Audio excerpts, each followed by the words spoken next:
सारे जरा मोबाइल कढ़ लो, एक दो पैगाम है लोगों तक भी पहुंचेगा जो साडा गड्डी लैन दा तरीकाकार की है, सारे नूं असीं दसना चाहते हैं।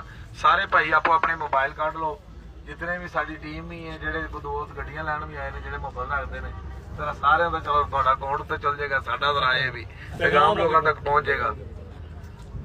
इस तरह के सब तो पहले तो जनाब असीं तुहानूं पता है नाल फिश का भी काम शुरू कर लिया। ਹੁਣ मच्छी भी बेचनी करनी, गड्डियां तो बेचने का मच्छी इंज शुरू की कि इतने मुंडा आया मेरे को एक दिन, तो उन्हें आख्या डोगर साहब मैं तुहानूं ना फिश खवानी है। उन्हें फिश खवाई तो मैं ਉਹਦਾ ना फैन हो गया, जिवें मैं राइयां दा फैन आया। फिश बड़ी जबरदस्त लगी मैनूं। मैं कहा यार ਇਹ फिश तू इत्थे ला सकना है? उन्हें कहा इत्थे भी लवा दिंदे आ। मैं कहा यार इत्थे लवा दे, साडे गाहक आउंदे ने, ਉਹਨਾਂ ਨੂੰ ਖਾਣ ਪੀਣ ਦੀ ਬੜੀ ਪਰੇਸ਼ਾਨੀ ਹੈ, ਤੇ ਜੇ ਤੂੰ ਇੱਥੇ ਆਵੇਂ ਤੇ ਮੈਂ ਤੇਰਾ ਬੜਾ ਸੋਹਣਾ ਨਿਜ਼ਾਮ ਚਲਾ ਸਕਦਾ। ਉਹਨੇ ਆਖਿਆ ਜੀ ਮੈਂ ਲਾ ਦਿੰਦਾ। ਫਿਸ਼ ਲਾਈ, ਉਹ ਮਾਸ਼ਾਅੱਲਾ ਪਹਿਲੇ ਦਿਨ ਹੀ ਨਾ, ਤੇ ਮੈਂ ਉਹ ਪਲਾਜ਼ਾ ਸਾਹਮਣੇ ਜਿਹੜਾ ਨਾ ਉਹ ਪਹਿਲੇ ਅਸੀਂ ਲੈਣ ਲੱਗੇ ਸਾਂ। ਮੈਂ ਕਿਹਾ ਪਹਿਲੇ ਪਲਾਜ਼ਾ ਨਾ ਲਈਏ, ਪਹਿਲੇ ਇਹਨੂੰ ਵੇਖ ਲਈਏ, ਉਹ ਨਾ ਪਲਾਜ਼ਾ ਲੈ ਲਈਏ ਤਾਂ ਮੁੜ ਕੇ ਆਪਾਂ ਪ੍ਰੋਗਰਾਮ ਹੀ ਬਣ ਜਾਵੇ। ਹੈ ਹਾਂ ਰੁਪਈਏ ਲੱਗਣੇ ਨੇ ਨਾ ਪਲਾਜ਼ੇ ਤੇ ਸਾਰਾ ਕੁਝ। ਉਹ ਨਾ ਜੀ ਪਹਿਲੇ ਮੈਂ ਕਿਹਾ ਇਹਨੂੰ ਚੈੱਕ ਤੇ ਕਰੀਏ ਕਰਦਾ ਕੀ ਹੈ।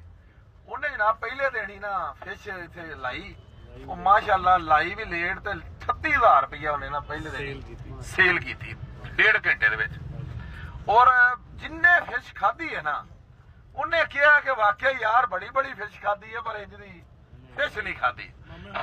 ਫੇਰ ਦਿਲ ਕੀਤਾ ਕਿ ਮੈਂ ਕਿਹਾ ਪਲਾਜ਼ਾ ਵੀ ਲੈ ਲਈਏ। ਉਹ ਅੱਲਾ ਕੀਤਾ ਤੇ ਅਸੀਂ ਪਲਾਜ਼ਾ ਵੀ ਲੈ ਲਿਆ।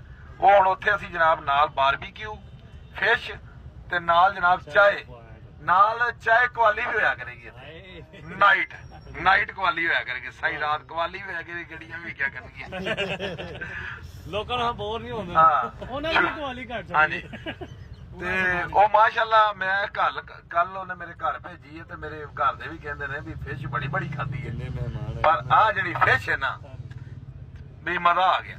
ਉਹ ਇੱਥੇ ਵੀ ਜਿਹੜੇ ਮਹਿਮਾਨ ਆਉਂਦੇ ਨੇ, ਜਿਹੜੇ ਵੀ ਆਏ ਨੇ ਪਰਸੋਂ ਚੌਥ, ਜਿਨ੍ਹਾਂ ਨੇ ਖਾਧੀ ਉਹਨਾਂ ਨੇ ਕਿਹਾ ਯਾਰ ਦੁਆਵਾਂ ਦੇ ਦੀਆਂ ਨੇ। ਜਦੋਂ ਚੀਜ਼ ਅੱਛੀ ਦਈਏ ਨਾ, ਤੇ ਹੁਣ ਗੱਡੀ ਅਸੀਂ ਅੱਛੀ ਦਿੰਦੇ ਆ ਤਾਂ ਗਾਹਕ ਖੁਸ਼ ਹੁੰਦਾ ਹੈ, ਉਹ ਦੁਆ ਨਿਕਲਦੀ ਉਹਦੇ ਅੰਦਰੋਂ। ਉਹ ਦੁਆਵਾਂ ਦਾ ਹੀ ਕਮਾਲ ਹੈ, ਹੋਰ ਅਸੀਂ ਕਿਹੜਾ ਕੋਈ ਜਾਦੂਗਰ ਆ, ਅਸੀਂ ਜਿੱਥੇ ਜਾਂਦੇ ਮੇਲੇ ਲਾ ਲੈਂਦੇ ਆ। ਹੁਣ ਗੱਡੀ ਜਿਹੜੀ ਹੈ ਨਾ, ਅੱਗੇ ਅਸੀਂ ਵੀ ਗੱਡੀਆਂ ਖਰੀਦਦੇ ਰਹੇ ਆ। ਜਦੋਂ ਗੱਡੀ ਖਰੀਦੀ ਸੀ ਨਾ, ਤੇ ਜੈਨੂਅਨ ਗੱਲ ਗੱਡੀ ਚਲਾਈ ਦੀ ਵੀ ਸੀ ਖਰੀਦ ਕੇ, ਲੇਕਿਨ ਜ਼ਹਿਨੀ ਤੌਰ ਤੇ ਮੁਤਮਿਨ ਨਹੀਂ ਸਾ ਹੁੰਦੇ ਕਿ ਜੈਨੂਅਨ ਗੱਡੀ ਹੈ ਕਿ 2 ਨੰਬਰ ਹੈ।